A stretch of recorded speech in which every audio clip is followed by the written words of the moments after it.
Sonny had done the impossible.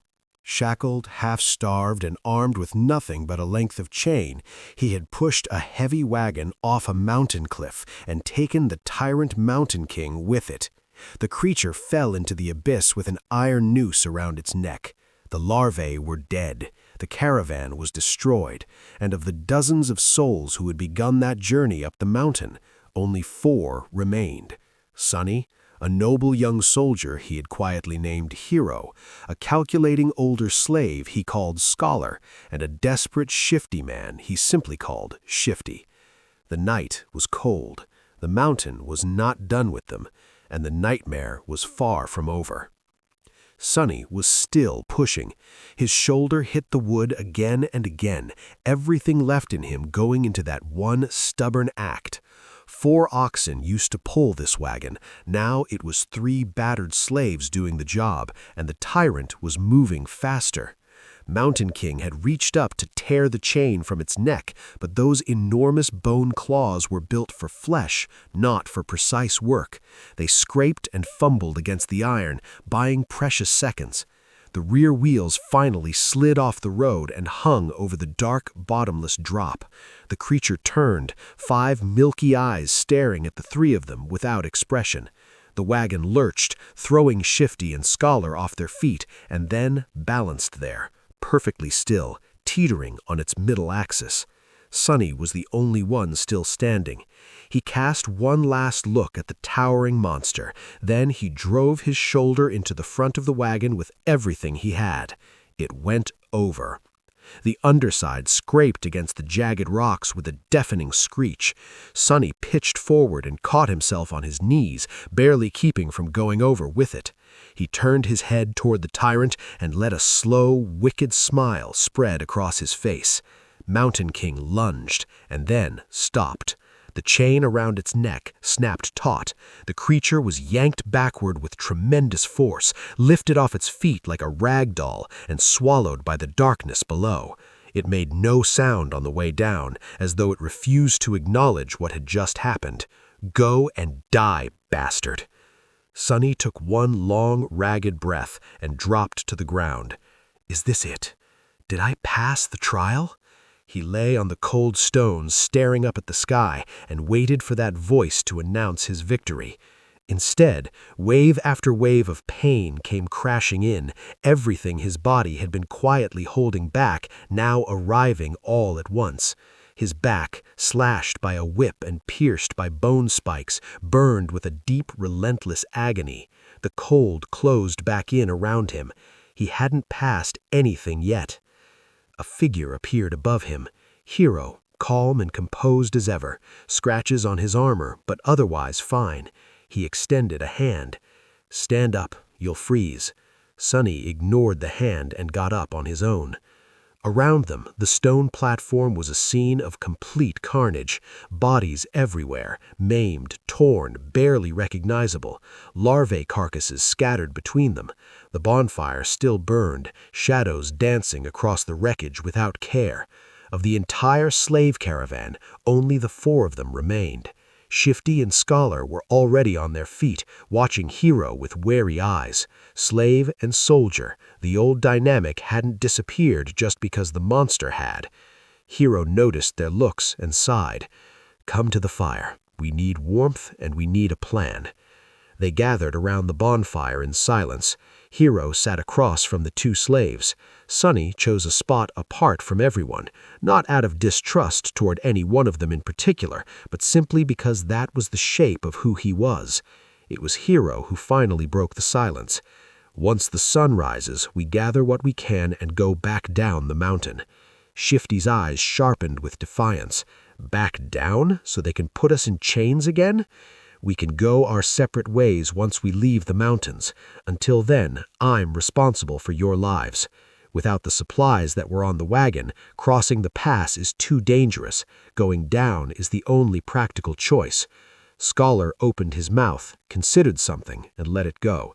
Shifty cursed softly, apparently convinced. "We can't go down." The 3 of them turned. Sonny hadn't spoken much, and his voice landed like a stone in still water. Shifty let out a short laugh and glanced at Hero. Don't mind him. The boy's a bit touched. God's blessed, if you take my meaning." Hero frowned. "The two of you are alive because of this boy's courage. Aren't you ashamed to speak about him that way?" Shifty shrugged. He was not ashamed. The young soldier shook his head slowly and turned to Sonny. "I'd like to hear your reasoning. Why can't we go down?" Sonny shifted, uncomfortable with the attention. "Because the monster isn't dead." The words settled over the fire like a cold wind, 3 pairs of eyes fixed on him. "Why do you say that?" He couldn't explain the real reason, that the spell hadn't spoken, which meant the kill hadn't registered, so instead he said what was also true. It leapt from an enormous height to land on this platform, unhurt. Why would falling off the platform kill it? No one could find a flaw in that. Which means it's alive, somewhere below us, and if we go back down, we're walking straight into it. Shifty made a strangled sound and crawled closer to the bonfire, staring into the dark beyond the firelight. Scholar pressed 2 fingers to his temple and muttered something under his breath. Hero was the most composed of the 3. He thought it over, then nodded once. "Then we go up and over the pass, but there's more to consider." He looked toward the edge where the tyrant had fallen. "If it survived, it may come back, which means we move at first light. No more time to rest." He gestured at the bodies around them. "We gather supplies now." He rose and drew a knife. Shifty tensed and watched the blade, then relaxed, seeing no aggression in the soldier's posture. "Food, water, warm clothes, firewood. 1 task each." He pointed the knife at himself. "I'll carve the oxen carcasses for meat." Scholar looked out at the shadow-drenched platform and grimaced. "I'll find firewood." Shifty's eyes had been moving with a particular gleam. They stopped at the rings on the dead soldier's fingers. "I'll handle the warm clothing." Sonny was the last one. Hero met his gaze. "Most of the water was on the wagon, but each of my fallen brothers carried a flagon. Gather as many as you can." Far from the bonfire, deep in the shadows that opened easily before his eyes, Sonny moved among the fallen soldiers. 6 flagons already hung from his shoulders, clinking softly. He shivered despite the cold. The Child of Shadows attribute let him see perfectly, but it did nothing for warmth. He found the last soldier near the far edge of the platform. The veteran, the one who had taken the whip to his back for reaching toward a flask of water, was still alive, barely. Horrific wounds covered his chest and stomach. His breath came in shallow, irregular pulls. His time was nearly done. Sonny crouched beside him and looked him over. The old man tried to focus his eyes, and his hand moved weakly, reaching for something. Sonny followed the gesture to a shattered sword lying nearby. He picked it up. "Is this what you want? Are you the type who needs a weapon in hand at the end?" The dying soldier didn't answer. He just watched Sonny with an expression too layered to read. Sonny looked at the broken blade, then at the man. "Well, I did promise to watch you die." He leaned forward and drew the sharp edge across the old man's throat, quick and clean. The soldier's body stilled. The expression in his eyes shifted in those last seconds, gratitude or hatred, or something that was neither. Sonny didn't know which. He sat quietly beside the body for a while, keeping him company. Then the spell's voice came, soft as a whisper settling into his mind, a thought arriving from somewhere wordless and certain. He had slain a dormant human, name unknown. Sonny flinched. Right, the spell counts people too. They don't show that part in the dramas. He stored that observation and moved on, but the spell wasn't finished. A second impression followed, warmer and more surprising. He had received a memory. Sonny sat up straight. Yes, give me something good. Memories could be anything: weapons, enchanted tools, items of power. Even one from a dormant rank kill would be useful. Weightless, invisible, summoned from nothing, and unlike everything else here, he could bring them back to the real world with him. In the outskirts, an advantage like that was almost impossible to put a value on. A sword, he thought. Give me a sword. The name arrived quietly in his mind. Silverbell. He summoned the runes. A small bell appeared in the air before him. Below it, a single line of text. It was a small memento of a long-lost home, the description said. Its clear ringing could be heard from miles away. Sonny stared at it. What a piece of garbage! He dismissed the runes. Then, with practiced efficiency, he stripped the dead veteran of his fur cloak and leather boots, officer quality, noticeably better than a common soldier's. He pulled both on. For the first time since the nightmare began, he felt genuinely warm. The cloak was a bit bloodied, so was he. It seemed fitting. He looked around. Hero and Scholar was still at their tasks. Shifty, meant to be finding winter clothes, was methodically pulling rings off dead fingers instead. He watched him for a moment, unseen. His companions were unreliable. The future held no guarantees. Even the conditions for passing the nightmare remained unclear. Every choice from here was a gamble, but he had to keep making them. He picked up the flagons and walked back toward the fire. They spent the rest of the night sitting with their backs against the heat, watching the darkness beyond its edge. No one could sleep. The thought of Mountain King dragging itself back up from below kept their eyes open and their nerves tight. Only Hero seemed untroubled, calmly drawing a whetstone across his blade, back and forth, back and forth. The steady scraping sound was oddly comforting in the silence. At the break of dawn, they loaded up everything they had gathered and set out. Sonny took one last look at the stone platform before the road carried it out of sight. He had made it past the place where the caravan was supposed to end. Everything beyond this point was unknown. He turned and kept walking. The road was gone. Somewhere in the recent past, perhaps months ago, perhaps just yesterday, a massive rockfall had torn through the mountain slope, obliterating whole sections of the narrow road and making the rest impassable. The 4 survivors stood at the broken edge, looking down into a wide, silent chasm. "What do we do now?" Scholar's voice was muffled behind his scavenged fur collar. Beside him, Shifty looked around with sharp, restless frustration. His gaze landed on Sonny and stayed there. "I'll tell you what we do. Get rid of some dead weight." He looked pointedly at Sonny's boots. "Your lordship, the boy is slowing us down. He's strange, too. Doesn't he give you the creeps? Ever since he joined this caravan, nothing has gone right. The old man was right. He's cursed, marked by the shadow god." Sonny resisted the urge to roll his eyes. The irony was almost elegant. He hadn't brought misfortune to the caravan. The caravan was doomed before he arrived. That was precisely why the spell had placed him here. Scholar cleared his throat. "I never said anything such. It doesn't matter. Shouldn't we leave him behind just in case? He can't last much longer anyway." The older slave gave Sonny a careful, measuring look. Something cold moved briefly behind his eyes. Then he shook his head. "Don't be too hasty, my friend. The boy might prove useful later." Before anyone could respond to that, Hero spoke. "We leave no one behind. As for how long he can endure, worry about yourself." Shifty clenched his jaw and waved a hand in surrender. "Fine, then what?" The 4 of them studied the broken road, the slope below, and the sheer cliff face above. Scholar was the one who finally spoke. "In the old days, there was a path leading to the mountain's peak, used by pilgrims. The Empire later built the proper road on top of it, rerouting it to the pass, but the original path should still be up there somewhere. If we can reach it, we can get back to the undamaged section of the road." Everyone looked up. The slope was steep, unstable, and coated in ice. "Climb that?" Shifty said. "Are you insane?" Scholar shrugged helplessly. "Do you have any better ideas?" No one did. They shed what they could and began the ascent. Shifty and Scholar held on to their scavenged weapons. Sonny, after a moment's reluctance, left his short sword behind. He knew what was coming. Every extra gram of iron would feel like a millstone before long, and he was already the weakest climber in the group.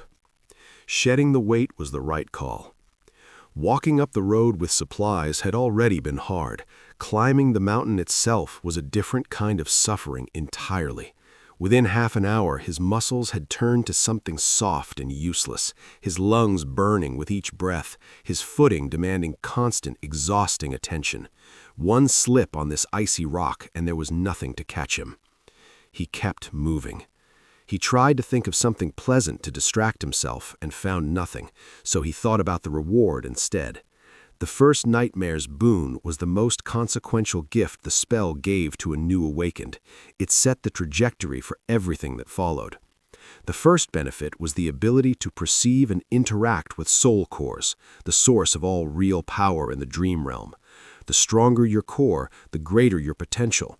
Nightmare creatures had multiple cores, which was part of what made the most dangerous ones nearly impossible to fight. The only way to strengthen your own core was to consume soul shards taken from defeated dream realm inhabitants, which explained why Awakens went out of their way to hunt powerful creatures, despite the obvious risk of dying horribly. The second benefit was elevation to the rank of Sleeper and the right to enter the dream realm. That would happen on the first winter solstice after passing the trial. The time between now and then was a narrow window to train and prepare. In Sunny's case, roughly a month. Not long at all. And then there was the third benefit, the first aspect ability, the real power, the thing that separated Awakened from everyone else. Abilities were as varied as the people who received them, and some were far beyond anything that could be neatly categorized. They were also paired with a flaw, a counter, a curse, a price. Some flaws were manageable, some were not. What kind of ability would a temple slave receive? He genuinely had no idea and found the uncertainty unsettling. If he performed exceptionally well, there was a chance of the aspect evolving early. Aspects followed the same rank structure as soul cores, dormant at the bottom, then awakened, ascended, transcendent, and beyond. Given everything this nightmare had thrown at him, the spell owed him at least an awakened rank, possibly ascended. It owes me, he thought. That much is fair. He cursed himself for wishful thinking. He looked up and realized the sun had moved considerably across the sky. The air was noticeably colder. He had been lost in his own head long enough to pass real time without noticing. At least it helped the climb feel shorter. Night was getting closer. By the time Hero called a halt, Sunny was barely upright. Hours of steep, icy climbing had brought him to the edge of collapse. Strangely, it was Shifty who looked worse. The roguish slave's eyes had gone dull and unfocused, his breathing shallow and labored. He looked feverish. The moment Hero found a sheltered spot, Shifty simply folded onto the ground. The absence of his usual cursing was the most unsettling part. He lay there without speaking, then uncorked his flagon with a shaking hand and drank in long, desperate pulls. "Conserve your water," Hero said, a rare note of concern in his voice. Shifty drained the flagon anyway. Scholar didn't look much better. The climb had cost the older man more than he could easily afford. Sweaty, despite the cold, eyes bloodshot, expression grim and tight. Sunny, who by every measure should have been the first to break, had somehow held together better than either of them. Hero had found a natural alcove in the mountain wall, tucked behind a narrow ledge, well shielded enough to hide a fire from below. They roasted strips of ox meat in silence and ate without conversation. No one had the energy for words. When the sky turned fully black, Shifty and Scholar were already asleep. Hero moved to the edge of the outcropping, sword in hand.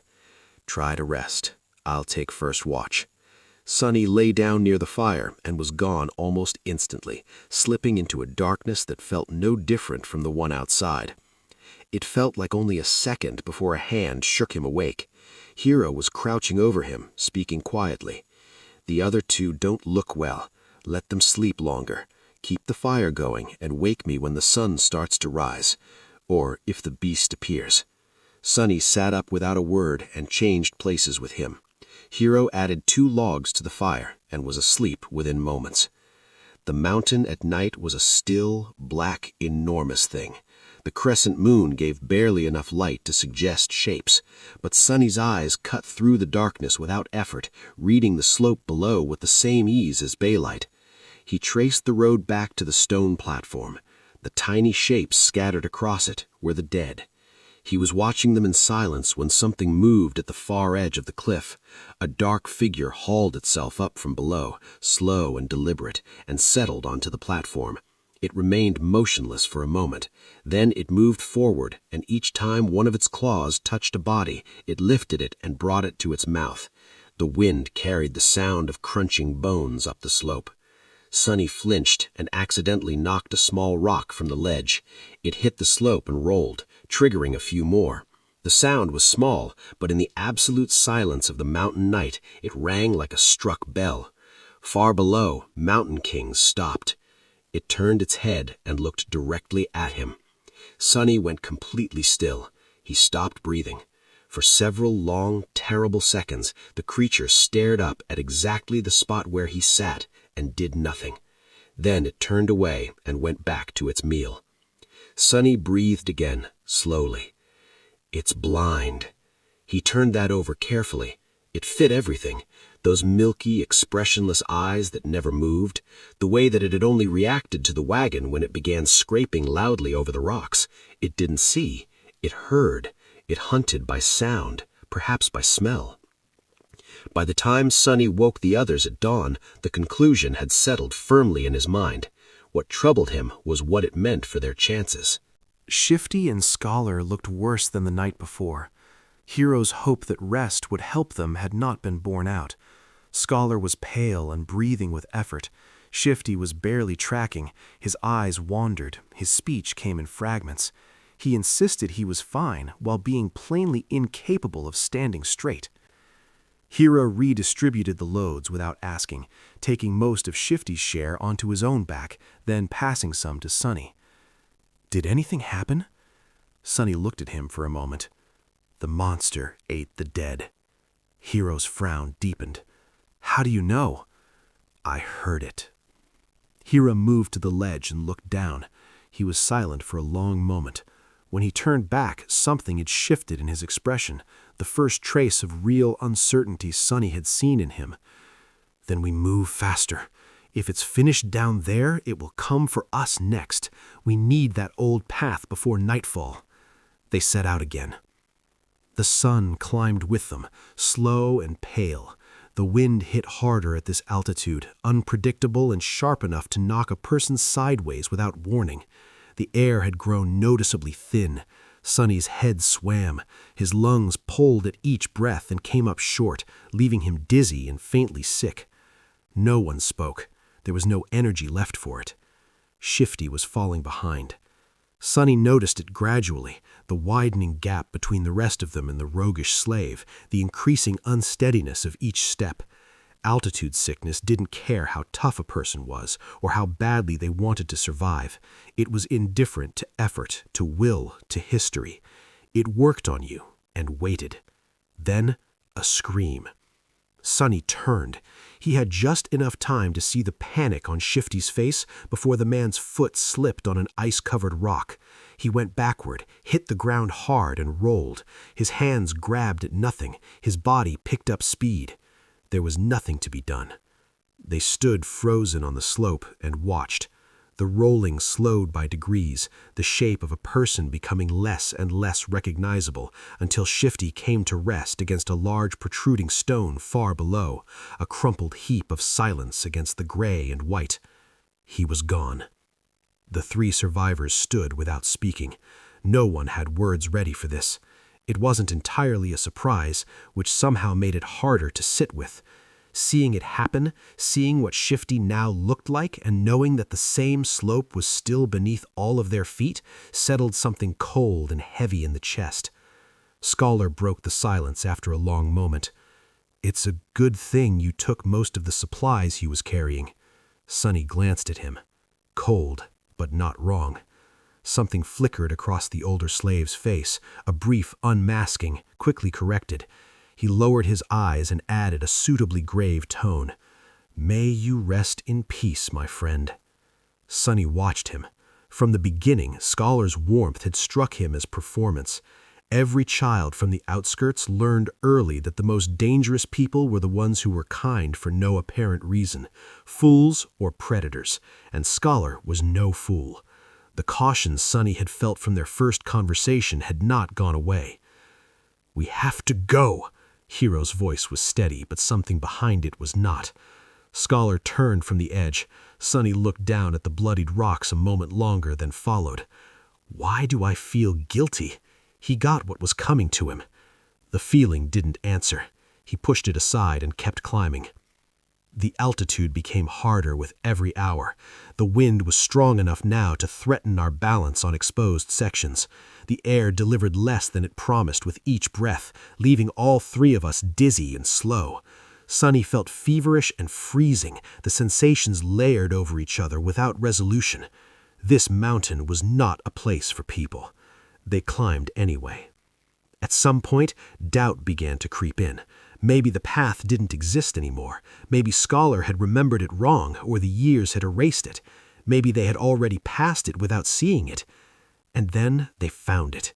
Narrow, weathered, cut directly from the black rock by some tool or method long forgotten, it wound up the mountainside in a long, patient curve, disappearing into the distance like a sleeping dragon's tail.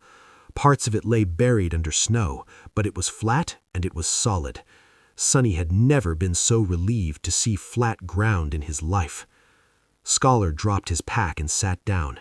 He was ghost pale, gasping in small pulls, but a faint grin sat on his face. "Told you."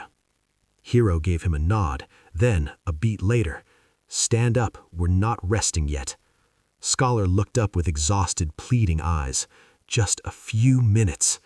Hero started to respond, and then Sonny put a hand on his shoulder. The soldier turned. "What is it?" "It's gone." "What is gone?" Sonny gestured back down the slope towards the place where Shifty had fallen. Hero stared at him. A moment passed while understanding caught up. The blood was still visible on the rocks far below, a dark smear on pale stone, but the body itself was gone. All three of them stepped back from the edge. Scholar moved farther than the others, pressing himself against the inner wall of the path. Hero's hand went to his sword. They looked at each other, and no one needed to say it aloud. Scholar said it anyway, quietly. "It's following us." Hero's jaw tightened. "Then we will be forced to fight it soon. There's no avoiding it." Scholar didn't look panicked. He looked, if anything, like a man arriving at a conclusion he had been working towards for some time. He dropped his gaze and said simply, "Not necessarily." They both turned to him. "Explain." Scholar sighed as though the words cost him something. "The creature has tracked us this far in a single day. That means one of two things. It is intelligent enough to know where we're heading, or it is following the scent of blood." He paused. "Either way, we can mislead it." "How?" Scholar hesitated. The pause was too long to be genuine reluctance. He was measuring something. "Speak!" Scholar looked up. His voice was quiet and carefully sorrowful. "We make the boy bleed, drag him down the path, leave him there as bait. His sacrifice saves the rest of us." Sonny had been waiting for this. Not with surprise exactly, more with the grim satisfaction of seeing a prediction confirmed. He remembered the words from earlier. The boy might prove useful later. Benevolent on the surface, cold underneath. Scholar had been holding this card from the beginning, waiting for the right moment to play it. What a bastard. Now it came down to one thing, what Hero would decide. The young soldier blinked, clearly thrown. "How can you propose something so vile?" Scholar arranged his expression into something resembling grief. "It pains me deeply, believe me, but if we do nothing, all three of us die. This way, at least the boy's death saves 2 lives. Surely the gods will honor such a sacrifice." Sonny almost smiled despite himself. What a performance. The young soldier opened his mouth, closed it, hesitated. Sonny watched the two of them and quietly calculated. Scholar was half dead already, not a real threat in a fight. Hero was another matter entirely. Hero was an obstacle. The path was narrow, the edge was close, and Mountain King was somewhere below them, moving upward. Whatever was going to happen next was going to happen soon.